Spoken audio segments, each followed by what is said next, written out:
I get a knock at the door and hear two guys in a suit. I'm from the FBI. The first thing I have to say is, what took you guys so long? I told them the truth. I was going to make my own IED, and I was going to set across the Islamic Center over in a bank's parking lot, and I was going to dial it in and just watch the show. Growing up, I saw a movie, and it was Rambo. Rambo was tough, respected. He had intestinal fortitude. I said, that's what I want to do. I went off and joined the Marine Corps. I wanted the action. The first time I got shot at, I remember looking at my watch and I says, man, this time last year I was in English class. I fought several times in the Middle East, Desert Shield, Desert Storm, South America, Philippines, Somalia. I think the worst things that I have seen is dead children. I had to suck it up. I had to be there for my guys. Each one of those teardrops stands for a confirmed kill. I stopped adding after 26. Where I was taught, Marine Corps, just own it and then let it go. But there comes a time when there's too much of that and you can't turn it off anymore. I want you to give me a window into your state of mind at that time.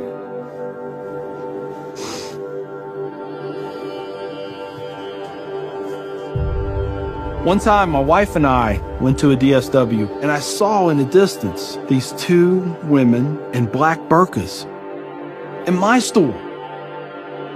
I cried as I prayed for enough strength to go over there and break both their necks. I was just angry. I was just full of hate, and it just fed off itself. At that point, I was drinking a half-gallon of vodka every 2 days.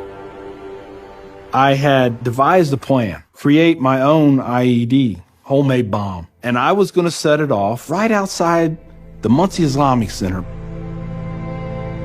200 plus killed or injured. That was the plan.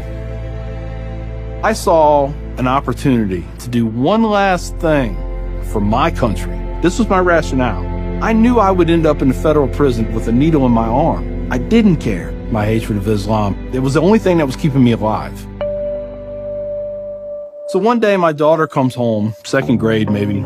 She was telling me about this little boy who sat across from her. His mom came to get him. She said she had scarves on her and she had a dress all the way down to her feet and you couldn't see her on nothing but her eyeballs. At that point I snapped, started spewing things out of my mouth that should never be said in front of children or anything.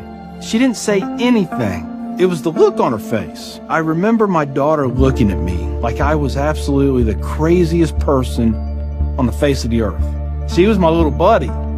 She used to say we were road dogs. I know I saw it in her eyes. I made her question that love. And that's when the light bulb came on. I decided to give the people of this community one more chance. So I went to the Islamic Center. See a gentleman in the shoe room taking off his shoes. He looks at me and he smiles. He said, can I help you? And I said, yeah, I want you to teach me about Islam. So he went and he gave me a Quran. Read this. Come back when you have questions. So I did. And I would see things in the book. I'd be like, there it is. I got them right there. Explain that to me. And they would. This was a kind of awakening. Long story short, 8 weeks after that first day I stepped into the Islamic Center, I became a Muslim.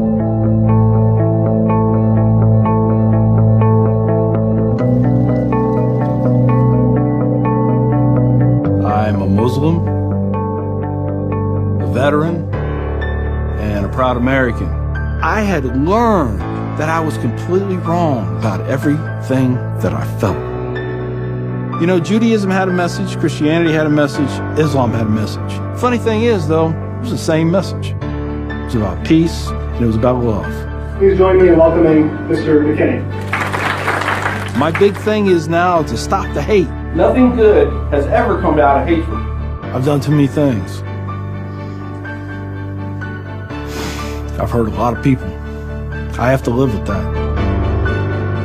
But if I can stop somebody else on the path of non-forgiveness, I won.